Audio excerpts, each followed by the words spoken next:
You एक high school का student है जिसका ड्रीम है खुद का ज्वेलरी शॉप खोलना, पर बिजनेस चलाने के मामले में वो एक लूजर है और इसी कारण से वो कुछ सेल नहीं कर पाता। तभी उसका लाइफ में हिमारी नाम की एक स्मार्ट सी गर्ल आ जाती है जो यू के ड्रीम को पूरा करने में उसकी पूरी हेल्प करती है। और ऐसा ही कुछ सालों बाद जब हिमारी को यू के लिए फीलिंग्स आ जाती है, तभी यू के लाइफ में रिन नाम की एक लड़की आ जाती है। तो आखिर अब इनकी लव ट्रायंगल की केमिस्ट्री कैसी होगी, इस बात को जानने के लिए चलिए इसे डिटेल में देखा जाए। एनिमे की शुरुआत में हम यू को देखते हैं जो अपने हाथ की बनाई हुई ज्वेलरीज को सेल करने की कोशिश करता, पर वो इतना बड़ा बेवकूफ होता है कि वो बस 4-5 ही सेल कर पाता। फिर कुछ टाइम बाद जब वो अपने क्लास में आता है तो वहाँ पर एक प्रिटी सी गर्ल उसका वेट कर रही थी। वो लड़की यू को देखते ही उससे बोलने लगती है, तुम अपनी शॉप को छोड़ करके कहाँ चले गए थे? तुमको पता भी है यहाँ पर कितनी सारी लड़कियाँ आई थी? यू रिप्लाई करता है, क्या फर्क पड़ता है मैं यहाँ रहूं या फिर ना रहूं, मुझे ये बात पता है उन लोगों ने कुछ नहीं खरीदा होगा। जिस पर वो लड़की यू को बताती है यहाँ पर 15 लड़कियां आई थी और उन्होंने ऑलमोस्ट 27 ज्वेलरीज को खरीदा था। इस बात को सुन करके यू सरप्राइज हो जाता है, इससे पहले उसने आज तक इतनी बड़ी सेल को नहीं किया था। तभी वो लड़की हिमारी इस बात को नोटिस करती है। यू थोड़ा सा हेजिटेट होकर बोल रहा। हिमारी पूछती है, आखिर तुम्हें ये 100 ज्वेलरीज को ही सेल क्यों करना है? तो इसको रिप्लाई में यू कहता है, मैंने अपने पेरेंट्स से फाइट की है क्योंकि वो मुझे बिजनेसमैन बनाना चाहते हैं या फिर स्ट्रीमर, पर मैं खुद का एक ज्वेलरी शॉप खोलना चाहता हूँ। तो इसलिए मेरे पेरेंट्स ने मुझसे बोला था अगर मैं 100 ज्वेलरीज को सेल कर पाता हूँ तो वो मुझे वो सारा कुछ करने देंगे जो कि मैं करना चाहता हूँ। हिमारी कहती है, अगर ऐसी बात है तो तुम अब समझ जाओ तुम्हारी ये 100 ज्वेलरीज अब सेल हो जाएंगी। तभी यू हिमारी से पूछता है, आखिर तुम्हें ये कैसे पता चला कि मुझे 100 ज्वेलरीज को ही सेल करना है? तो हिमारी उससे बताती है, मुझे साइंस टीचर के थ्रू पता चला था और अब तुम्हारे पास जितने भी बचे हुए ज्वेलरीज है ना उनको सेल करवाने में मैं तुम्हारी मदद करूंगी। अब 2 साल बाद हम यू को देखते हैं जो कि हाई स्कूल का स्टूडेंट बन जाता है और हिमारी भी उसी के साथ होती है और वो उसकी ज्वेलरीज का प्रमोशन करती जा रही थी। और हिमारी की हेल्प से यू का एक खुद का ऑनलाइन वेबसाइट हो चुका है जहाँ पर वो अपने सारे ज्वेलरीज को सेल करता है। आफ्टर टाइम में यू अपना सारा समय उन ज्वेलरीज को बनाने में स्पेंड करता है और उसे अपने इस काम को करने में काफी मजा आता है। तभी अचानक से हिमारी पीछे से आकर के यू को हक कर लेती है। यू उससे कहता है, तुम मुझे डिस्टर्ब करने फिर से आ गई? तो हिमारी उससे कहती है, जब तुम मन लगाकर काम करती हो तो तुम्हारी आंखों की शाइनिंग मुझे काफी अच्छी लगती है। ये बोल करके वो यू से चिपक जाती है। तभी हमें पास्ट का सीन दिखाया जाता है जहाँ पर हिमारी यू के ज्वेलरी बिजनेस के बारे में बातें कर रही थी। हिमारी उससे कहती है, चलो हम साथ में फ्लावर शॉप को चलाते हैं। मुझे ये बात पता है तुम फ्लावर्स की बहुत अच्छे से देखभाल करते हो। इस बात को सुन करके यू एम्बैरस हो जाता है। तो हिमारी उससे कहती है, मैं पहले बस इसे खरीदना चाहती थी पर मैंने जब देखा तुम्हारे स्टोर की कितनी बुरी हालत है तो मैंने इसके लिए अपने भाई से हेल्प ली। तो ये सुन करके यू उससे कहता है, तो फिर तुम इसके बदले में मुझसे क्या चाहती हो? हिमारी रिप्लाई करती है, तुम्हारी आंखें।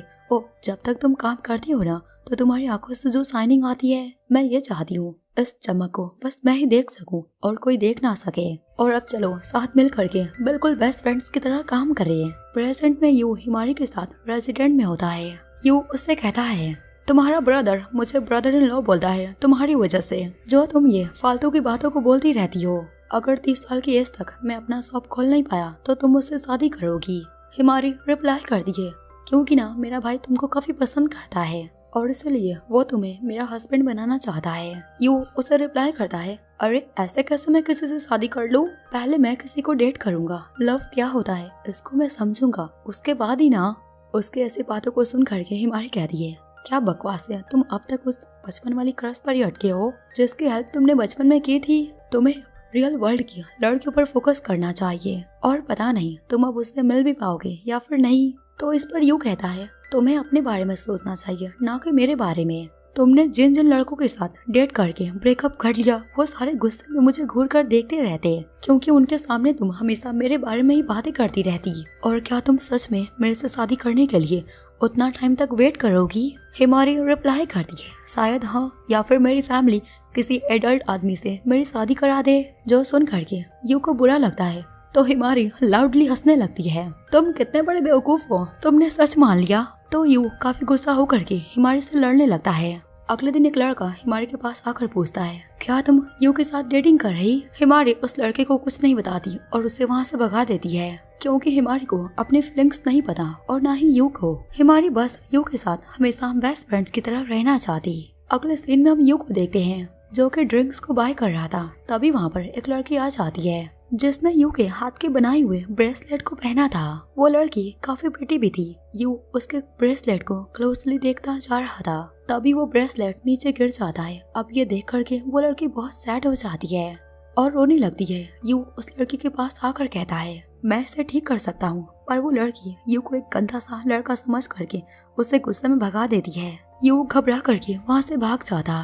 फिर अगले दिन क्लास में वो ये सारा कुछ हिमारी को बताता है। हिमारी ये सारा कुछ जान करके यू के ऊपर लाउडली हंसने लगती है। यू को ये देख करके बहुत गुस्सा आता है तो हिमारी उससे कहती है मैं ये चाहती हूँ तुम उस लड़की के पास जा करके उसे प्रपोज करो ताकि जब वो तुम्हें रिजेक्ट करे तो मैं ये सारा कुछ रिकॉर्ड कर सकूँ। यू को ये सारा कुछ सुन करके उसे बहुत गुस्सा आता है। तभी क्लास में टीचर आ जाती है जो यू पर काफी गुस्सा करती है कि क्लास के स्टूडेंट्स को ऐसे परेशान मत करो। कुछ टाइम बाद टाकाशिमा नाम का एक बंदा यू का ओल्ड फ्रेंड था जो उससे मिलने आता है, पर उसकी हिमारी से बिल्कुल नहीं बनती। दोनों यू को लेकर के आपस में ही फाइट करने लगते हैं और ये सारा कुछ देख करके यू कहता है आखिर तुम लोग इतना कैसे लड़ सकते हो, तुम दोनों ने तो एक दूसरे को डेट भी किया था। ये सुन करके हिमारी कहती है वो मेरी लाइफ का सबसे खराब दिन था और इस घटिया इंसान की एक जीएफ होने के बावजूद ये 5 लड़कियों के साथ घूमता था। अब इस बात को सुन करके टाकाशिमा चुप तो रहने वाला नहीं था। वो भी हिमारी की बुराइयों को करना स्टार्ट कर देता है। कुछ टाइम बाद टाकाशिमा यू से कहता है मेरी एक चाइल्डहुड फ्रेंड है जिसका ब्रेसलेट टूट गया है, क्या तुम उसे फिक्स कर सकते हो। ये लड़की वही होती है जिसने यू को एक गंदा लड़का समझ करके उसे भगा दिया था। उस लड़की का नाम रिन है। रिन को देख करके हिमारी को याद आ जाता है वो उसकी बचपन की दोस्त है। फिर कुछ टाइम बाद हिमारी और यू साथ बैठ करके छत पर लंच कर रहे थे। वहाँ पर हिमारी यू को बताती है मैं रिन को जानती हूँ क्योंकि उसकी सिस्टर एक मॉडल थी और मेरे भाई की दोस्त थी। अगले सीन में तीनों ही साथ में साइंस क्लास में बैठे थे।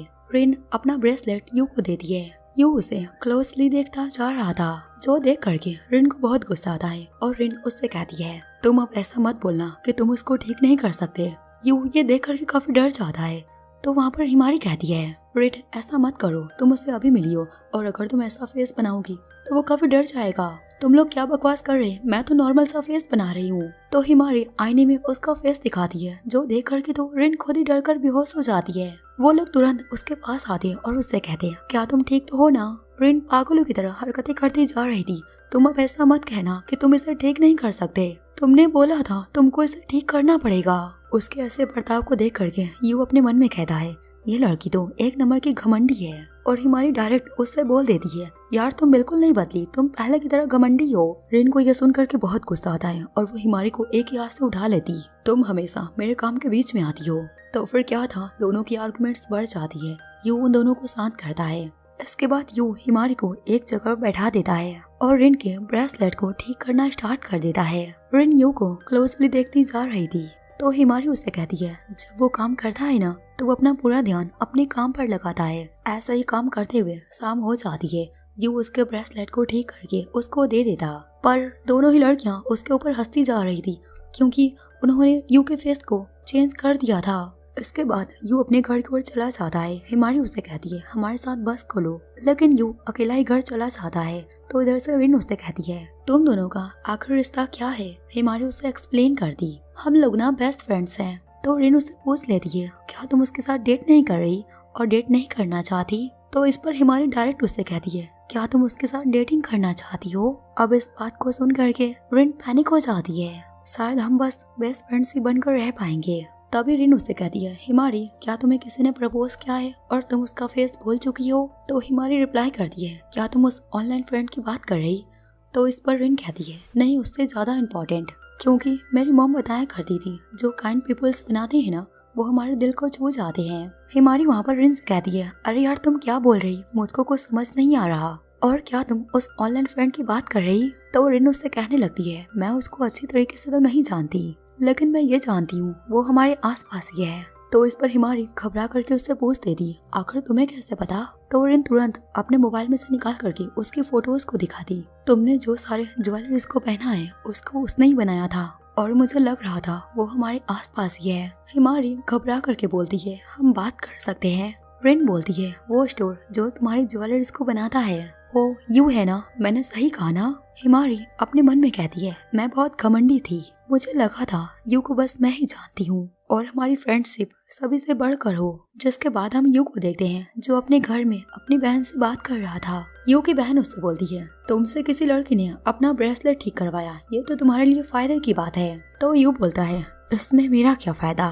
तो उसकी बहन उसे सारा कुछ समझाती है, तुम बस हिमारी के अकॉर्डिंग सारी ज्वेलरीज को बनाती हो और तुम्हारे सारे डिजाइन एकदम सेम होते हैं और तुम्हारी बनाई हुई ज्वेलरीज में कोई भी रोमांस जैसे फीलिंग्स नहीं आती। उसकी ऐसी बातों को सुन करके यू सैड हो जाता है और उससे कहता है, मेरी सेल्स अच्छी है और मेरा काम चलता रहता है। तो इस पर उसकी बहन बोलती है, क्या तुम्हारा एक भी रॉयल कस्टमर है। यू सैड होकर कुछ नहीं बोलता। तो उसकी बहन बताती है, तुम्हें इस बात को याद रखना पड़ेगा, अगर 30 साल तक तुम मैच्योर और तुमने अपने जॉब को सक्सेस नहीं किया तो तुम्हें हमारे जॉब को चलाना पड़ेगा। तो यू उदास होकर के स्कूल चला जाता और स्कूल में भी बस उसी की बातों को सोचता रहता। स्कूल में टाकाशिमा रिन से पूछता है, तो यू के साथ तुम्हारी मीटिंग कैसे रही, तुम्हें कोई हेल्प चाहिए। रिन उसके हेल्प लेने से मना करती है। तभी वहाँ पर हिमारी आ जाती है। तो फिर क्या था, टाकाशिमा और हिमारी की आपस में आर्गुमेंट से स्टार्ट हो जाती। फिर आगे हम यू को देखते हैं जो कि फ्लावर्स को पानी दे रहा था। इस काम को करने में यू को बहुत अच्छा लगता है। तभी पीछे से हिमारी आ जाती है, उसे हक करके पूछती है, आखिर तुम क्लास में इतने सीरियस क्यों थे। तो यू हिमारी को बताता है, शायद अब मुझे अपनी ज्वेलरीज के डिजाइन को चेंज करना चाहिए, मैं उनमें कुछ बात लाना चाहता हूँ। तो हिमारी कहती है, हाँ तुम्हारी बात तो ठीक है, तुम हमेशा अपनी पसंद के डिजाइन को बनाते हो, पर तुम्हें कस्टमर्स के अकॉर्डिंग डिजाइन को भी बनाना चाहिए। तभी सडन यू हिमारी से पूछता है, आखिर तुम्हें इन सब के बारे में तुम क्या सोचती हो। तो हिमारी यू को बताती है, हाँ बिल्कुल, लड़कियों को ये सारी चीजें बहुत पसंद आती है। ऐसा बोल करके वो यू के क्लोज आ जाती है। तो यू काफी कंफ्यूज हो जाता है। यू उसे ऐसे देख करके ब्लश करने लगता है। तो हिमारी लाउडली हंसने लगती है। तो यू उससे कहता है, मुझे पता था तुम मुझसे मजाक कर रही हो। तो हिमारी उससे कहती है, इस मजाक का मैं रिपीट तुम्हें करूंगी, तुम मुझसे सैटरडे को आकर मिलना। इसके बाद अगले सीन में हिमारी का भाई यू के साथ गाड़ी में होता है।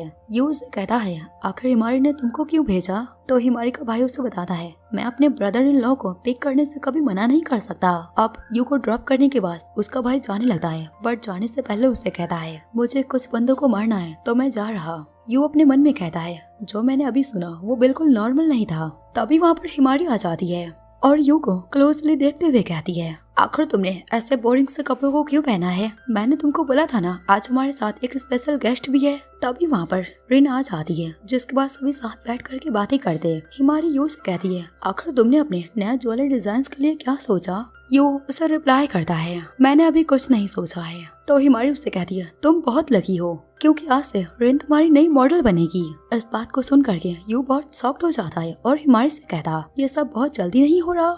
तो हिमारी कहती है, अभी हम कुछ टाइम बाद मॉडलिंग को स्टार्ट करेंगे। तो रिन काफी डर जाती है और उन दोनों से कहती, अरे रुक जाओ, पहले मैं अपनी मॉम से बात कर लूं। इसके कुछ टाइम बाद दोनों ही रिन के ऊपर नेकलेस को ट्राई करना स्टार्ट कर देते। फिर हिमारी यू से कहती है, तुम्हें खुद एक नेकलेस रिन को पहनाना चाहिए। तो इस बात पर दोनों ही अग्री हो जाते हैं। अब यू जैसे ही रिन को पहनाने जाता, रिन बहुत नर्वस हो जाती है। इसके बाद अगले सीन में यू और रिन साथ में एक फ्लावर शॉप पर आते हैं। रिन यू के पास आकर कहती है, ये सारा कुछ एकदम पुराने समय की तरह लग रहा। तो यू उससे कहता है, कौन सा टाइम। तो रिन कुछ नहीं बोलती और वहाँ से चली जाती है। और हिमारी भी वहाँ से जाते वक्त बोलती है, मैंने अपना माइंड सेट कर लिया है, मैं इन दोनों को क्लोज ला कर रहूंगी। तो इधर रिन के साथ यू होता है और दोनों साथ में फ्लावर्स से रिलेटेड बातें करने लगते हैं। रिन यू से कहती है, आखिर तुम्हें फ्लावर्स क्यों पसंद है। तो यू रिन को अपनी पास्ट की स्टोरी बताता है। वो एक बार ऐसे ही फ्लावर गार्डन में आया था जहाँ पर उसे एक लड़की रोते हुए मिली थी। तो वो उसके पास जा करके उसके पेरेंट्स को ढूंढने में उसकी मदद करता